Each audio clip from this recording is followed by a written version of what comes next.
क्या आप जानते हैं कि नेपाल के राजनीतिक संकट के पीछे एक बड़ा फैक्टर जातिवाद भी माना जा रहा है। नेपाल की जनता में सालों से इस बात को लेकर भी नाराजगी रही है कि नेपाल की सरकारों और सरकारी व्यवस्था में ब्राह्मणों का दबदबा रहा है। नेपाल में ब्राह्मणों को बाहुन कहा जाता है। नेपाल के राष्ट्रपति, प्रधानमंत्री, सेना प्रमुख, संसद के स्पीकर जैसे पदों पर ब्राह्मण बैठते रहे हैं। ऐसा तब है जब नेपाल में ब्राह्मणों की आबादी महज 12.2% है, लेकिन हर क्षेत्र में इनका दबदबा है। दोस्तों, ये है एबीपी न्यूज की पत्रकार प्रतिमा मिश्रा, जिन्हें आजकल सोशल मीडिया के ऊपर ब्राह्मण जाति के लोगों के द्वारा, भगवाधारियों के द्वारा जमकर ट्रोल किया जा रहा है। न सिर्फ ट्रोल किया जा रहा है, बल्कि प्रतिमा मिश्रा को इन लोगों के द्वारा जमकर भद्दी भद्दी गालियां तक दी जा रही हैं। गालियां उन लोगों के द्वारा दी जा रही हैं जो अपने आप को उच्च कुल का होने का दावा करते हैं, जिनका सीधा भगवान से कनेक्शन बताया जाता है, जो अपने आप को पूजनीय कहते हैं, जिन्होंने भगवा वस्त्र धारण किया हुआ है।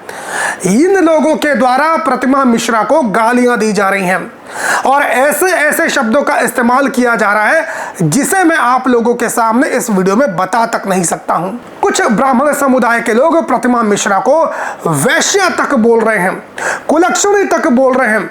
इससे भी गंदी गंदी गालियां प्रतिमा मिश्रा के लिए इन ब्राह्मण जाति के लोगों के द्वारा कही जा रही हैं। और इसका एकमात्र कारण यह है कि प्रतिमा मिश्रा ने एबीपी न्यूज के एक कार्यक्रम के दौरान नेपाल में जो विद्रोह चल रहा है उसका जिम्मेदार नेपाल में ब्राह्मणवाद को बता दिया है। अब हम आपको नेपाल के संकट से जुड़ी ऐसी जानकारी देने जा रहे हैं जो शायद ही आपने कहीं और देखी हो। क्या आप जानते हैं कि नेपाल के राजनीतिक संकट के पीछे एक बड़ा फैक्टर जातिवाद भी माना जा रहा है। नेपाल की जनता में सालों से इस बात को लेकर भी नाराजगी रही है कि नेपाल की सरकारों और सरकारी व्यवस्था में ब्राह्मणों का दबदबा रहा है। नेपाल में ब्राह्मणों को बाहुन कहा जाता है। नेपाल के राष्ट्रपति, प्रधानमंत्री, सेना प्रमुख, संसद के स्पीकर जैसे पदों पर ब्राह्मण बैठते रहे हैं। ऐसा तब है जब नेपाल में ब्राह्मणों की आबादी महज 12.2% है, लेकिन हर क्षेत्र में इनका दबदबा है। नेपाल में सबसे बड़ा जातीय समूह क्षेत्रीय है। भारत में जिन्हें क्षत्रिय या फिर राजपूत कहा जाता है। नेपाल में क्षेत्रीय 16.6% है। ब्राह्मण और क्षेत्रीय को ही नेपाल में खस आर्य कहा जाता है। नेपाल में खस आर्य की कुल आबादी करीब 29% है। नेपाल की संसद में तो खस आर्य का ही दबदबा रहा है। केपी ओली भी ब्राह्मण समुदाय से ही आते हैं। इसके अलावा पूर्व पीएम प्रचंड भी ब्राह्मण ही थे।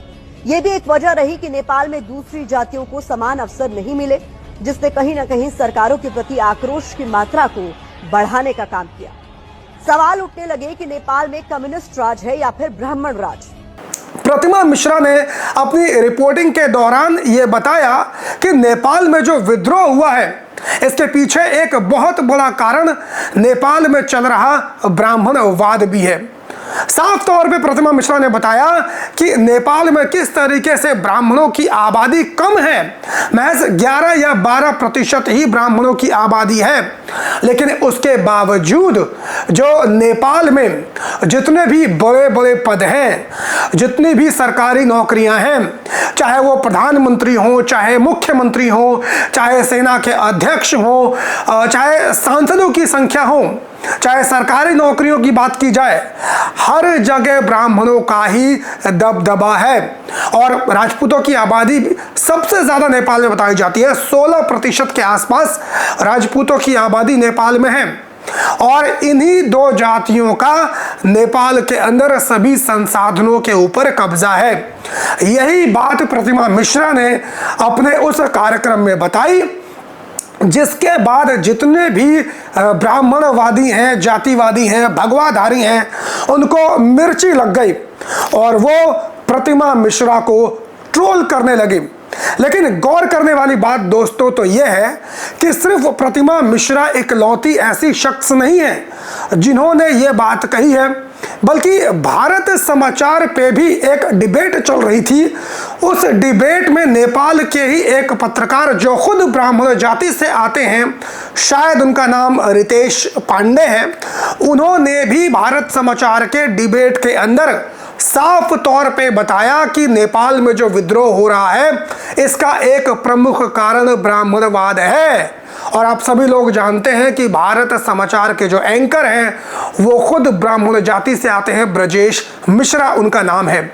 उनके कार्यक्रम के अंदर बैठ के नेपाल का खुद एक ब्राह्मण जाति का व्यक्ति ये बात बता रहा है कि नेपाल में विद्रोह का कारण जातिवाद है, ब्राह्मणवाद है। कराना क्या चाहूंगा, नेपाल में राजशाही खत्म हुई इसलिए अफरा तफरी और इस तरह अनस्टेबिलिटी का माहौल आया, ऐसा नहीं है। जितना भी आज का अनस्टेबिलिटी का कारण है उसके जड़ में आज भी राजशाही ही है। उन्होंने क्या किया, एक तंत्रीय शासन प्रणाली लागू किया।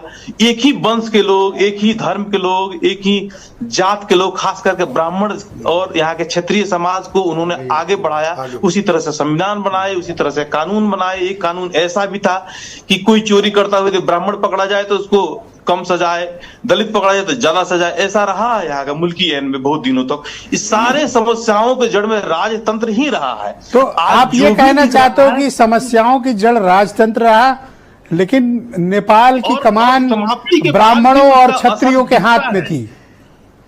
हाँ, और उन बाहुनों के और क्षत्रियों के राजशाही तो समाप्त हो गई, लेकिन उनके द्वारा स्थापित किए गए। और ये बात रितेश त्रिपाठी होके कह रहे हैं, ये इंपॉर्टेंट बात है। नहीं, कम्युनिस्ट तो ब्राह्मण क्षत्रिय मानते नहीं है। वहाँ तो कम्युनिस्टों का राज था, वो ब्राह्मण क्षत्रिय मानते नहीं है। डिस्कवरी है आज की डिबेट की सर, आई मस्ट अप्रिशिएट। नहीं, हम आपको किसी मीडिया हाउस में इस तरह की डिबेट नहीं मिलेगी। जी ये मुद्दा उठा रहे हैं बार-बार। मैं कंट्राडिक्ट करता हूँ और छत्री से जवाब ले रहा हूँ संजय सिंह से।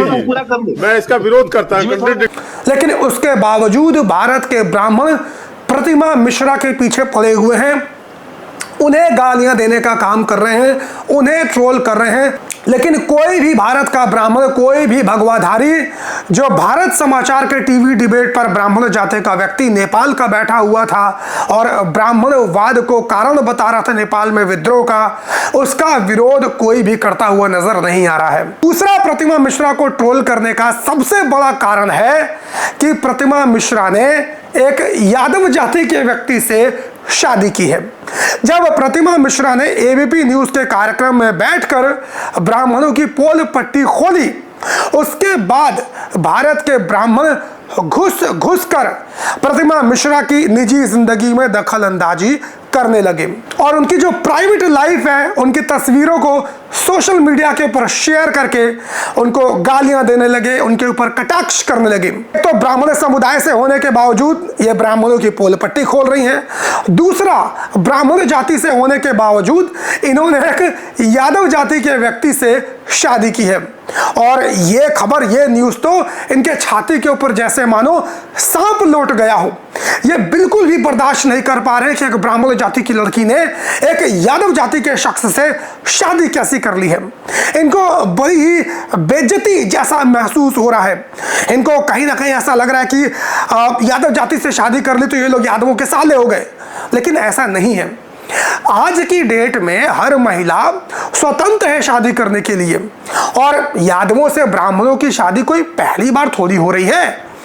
आप तो हिंदू धर्म को मानते हैं, हिंदू धर्म के धार्मिक ग्रंथों को मानते हैं, तो आप खुद हिंदू धर्म के धार्मिक ग्रंथों को यदि पढ़ेंगे तो उसमें भी यादव और ब्राह्मणों की शादी का जिक्र आपको मिलता है। जो यादवों के पूर्वज यदु महाराज हैं, उनके पिता महाराज ययाति हुआ करते थे, उनकी जो शादी हुई थी वो भी एक ब्राह्मण महिला से ही तो हुई थी।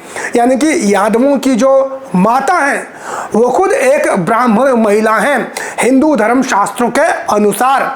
तो यादव और ब्राह्मणों की शादी तो सदियों से चली आ रही है, कोई आज की थोड़ी है। आप लोगों को किसी भी तरीके से बेइज्जती महसूस करने की कोई भी आवश्यकता नहीं है और यादव समाज भी इसके लिए आप लोगों की बेइज्जती नहीं करेगा और आप यादवों के साले हो गए, ऐसी भावना भी आपको अपने मन में नहीं लानी चाहिए।